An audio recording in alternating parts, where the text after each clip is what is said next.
Il nostro viaggio in giro per il Friuli alla scoperta dei luoghi della Corsa Rosa ci conduce oggi nelle valli del Natisone per una puntata speciale di stampo culinario quest'oggi. Infatti qui da queste parti sorge l'associazione Invito a Pranzo nelle valli del Natisone che in primavera e in autunno propone proprio questa omonima iniziativa con le strutture ricettive convenzionate che propongono menù fissi con i piatti tipici del territorio. Allora noi andremo a scoprire più nel dettaglio questa associazione andando anche a seguire la preparazione di uno di questi squisiti piatti tipici.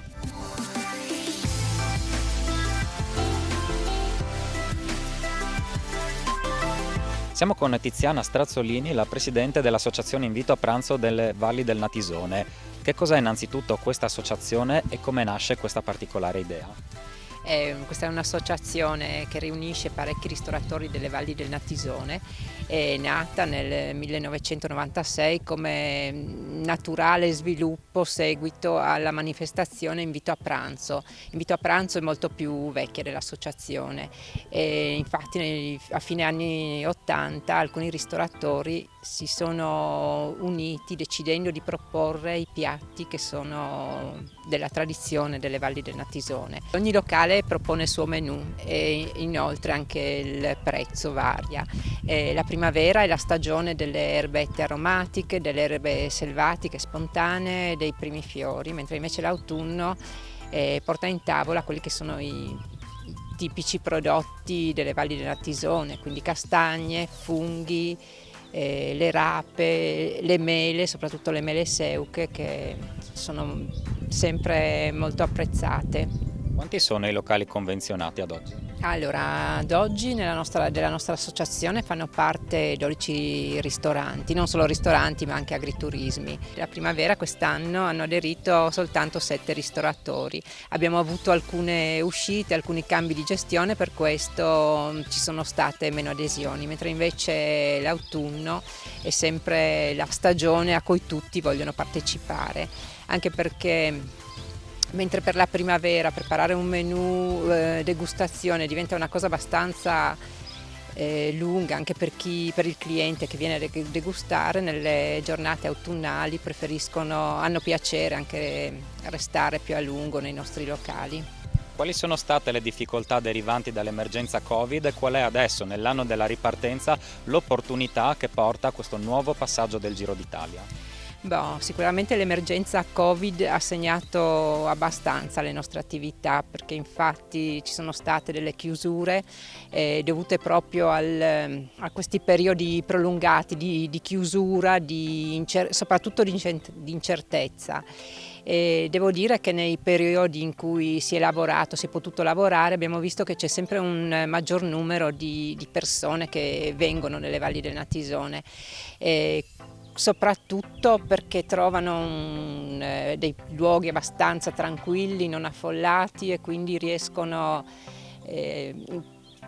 per questa fuga insomma, dalla città si trovano bene. Sicuramente il Giro è una grossa opportunità. Abbiamo visto anche nel 2020 quando a causa Covid il Giro è stato spostato a ottobre, c'è stato tantissimo afflusso e proprio la voglia comunque di partecipare a questo grande evento, sia da parte della popolazione cioè tutti i paesi hanno contribuito ad abbellirsi, a mettere fuori fiocchi, nastri, fiori rosa colorati, e anche si sono presi la giornata libera per restare sulle strade a fare il tifo per i corridori.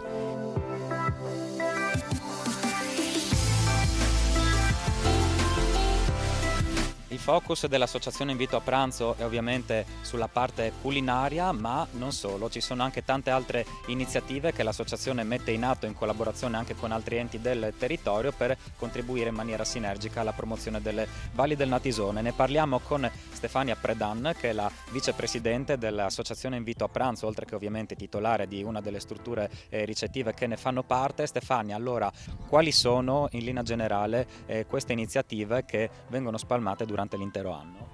Tra le principali iniziative che organizziamo ci sono appunto Pedalando e Camminando con Invito a Pranzo, delle escursioni appunto basate su camminate piuttosto che su dei giri in e-bike, con l'accompagnamento di guide esperte che accompagnano i nostri partecipanti, i nostri turisti a fare queste escursioni per poi ritrovarci in una delle nostre strutture ricettive in conclusione a questa esperienza all'interno del nostro territorio. Anche grazie al passaggio ormai frequentissimo del Giro d'Italia da queste parti, le valli del Natisone stanno diventando sempre più un luogo a misura di ciclista, tant'è che molti dei locali dell'associazione Invito a Pranzo sono già dotati delle colonnine per ricaricare le e-bike. Sì, assolutamente sì. All'interno dell'associazione la maggior parte dei locali hanno già la possibilità di ricarica di bici e ci sono anche delle associazioni che hanno la disponibilità di biciclette elettriche. E ovviamente non potevamo parlare dell'invito a pranzo nelle valli del Natisone senza esserci concentrati sulla parte culinaria, senza quindi avere anche visto con i nostri occhi come si preparano queste prelibatezze delle valli del Natisone. Ne parliamo con Caterina Dugaro, che fa parte del direttivo dell'associazione ed è titolare della Casa delle Rondini a Dughe di Stregna. Allora, innanzitutto vediamo un poco quali sono queste bontà che vediamo su questo tavolo. Allora, questi sono alcuni piatti tratti dai menù dell'edizione primaverile di Invito a Pranzo nelle valli del Natisone. Nello specifico abbiamo un filetto di trota con un'impanatura di grana e prezzemolo, accompagnato da spinaci e patate. Più avanti abbiamo gli slischniaki, che sono gnocchetti di acqua e farina fatti ad uno col cucchiaino e in questo caso conditi con un pesto di aglio orsino. Il frico con le patate e il formaggio, che è uno dei piatti tipici di tutta la nostra regione Friuli Venezia Giulia. Passerei alla frittata con le erbe spontanee di adesso, le erbe di campo, lo staccagne, che è un contorno tipico nostro fatto con le patate e in questo caso le foglie delle rape, la zuppa osgana, che è una minestra tipica delle valli del Natisone. Infine il dolce tipico proprio classico delle valli del Natisone, che sono gli strucchi lessi. Insieme invece in diretta prepareremo un piatto che è tipico proprio di questa zona di Tribil Superiore e dintorni, che si chiama marve.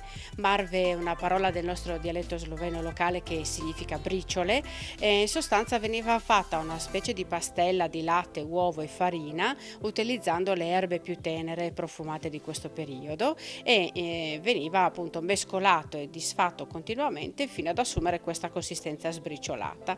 La particolarità era che veniva salato o zuccherato alla fine, cioè al momento di servire. Era, diciamo così, mi è stato raccontato che era la merenda del pomeriggio del mese di maggio che le nonne preparavano, mettendolo tutto in una ciotola e i commensali, la famiglia, insomma, si servivano tutti quanti liberamente con le mani. Quando si poteva ancora fare ciò, insomma. E quindi lo andiamo a preparare insieme. Cominciamo, e non potrebbe essere altrimenti, con gli ingredienti. Certo, utilizzeremo delle uova, 6 uova, 6 cucchiai di farina zero, 300 ml di latte e le erbe fresche che poi vi indicherò ad una. Iniziamo con mettere in una ciotola 6 cucchiai di farina. Con una frusta incorporiamo 300 ml di latte. Non è una preparazione difficile, non richiede particolari abilità, quindi lo potete fare tranquillamente anche a casa quando avete a disposizione delle erbe fresche e in qualsiasi momento vi ispiri di preparare questa ricetta. Facciamo in modo di non avere grumi, aggiungiamo 6 uova intere e quindi le mescoliamo. Procediamo con il prepararci le erbe tritate. In questo caso utilizziamo la melissa, delle foglie di erba San Pietro, qui non so perché la chiamano salvia romagnola, della salvia giovane e fresca. Mi raccomando, cercate di utilizzare le erbe che sono più morbide, più tenere, che hanno delle foglie più tenere. Un po' di menta, l'immancabile mederiauca, il levistico, o sedano selvatico, che qui nelle valli del Natisone conosciamo come lustrich, e per ultimo il finocchietto selvatico. A questo punto aggiungiamo anche le nostre erbe fresche tritate all'interno del nostro composto Le incorporiamo bene.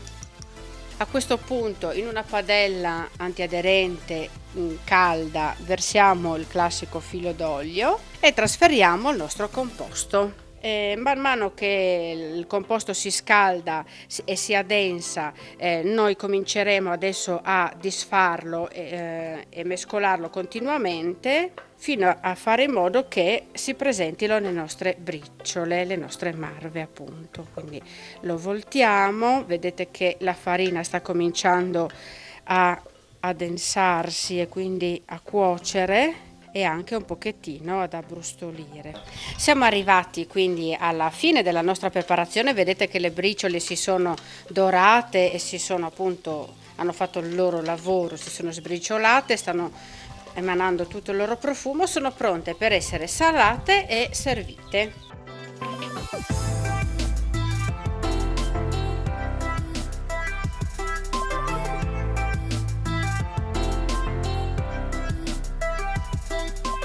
Termina qui anche questa puntata di In Giro, dopo esserci rifatti gli occhi e soprattutto il palato con le prelibatezze preparate dalla nostra Caterina. E allora alla prossima, sempre qui su Telefriuli.